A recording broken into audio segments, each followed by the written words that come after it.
حضور نے فرمایا ہر جمعے کے دن میرے اوپر کثرت کے ساتھ درود پڑھا کرو، چونکہ یہ یوم مشہود ہے۔ اس دن فرشتے حاضر ہوتے ہیں، اس لیے کہ تم میں سے جو کوئی میرے اوپر درود پڑھتا ہے جب تک فارغ نہیں ہو جاتا، اس کا درود جو ہے وہ میرے اوپر پہنچا دیا جاتا ہے۔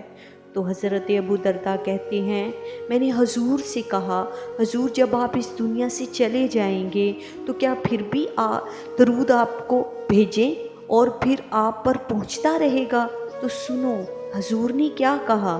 اللہ تعالیٰ نے مٹی پر حرام کر دیا ہے کہ وہ نبیوں کے جسموں کو کھائے، اور نبی کی قبروں میں زندہ ہوتے ہیں اور ان کو رزق بھی دیا جاتا ہے۔ تو جمعے کے دن کثرت کے ساتھ باقی دنوں کی نسبت میرے اوپر درود پڑھا کرو۔ میری ویڈیو کو لائک کریں، شیئر کریں اور میرے چینل کو سبسکرائب کریں۔ تھینک یو سو مچ۔ اللہ حافظ۔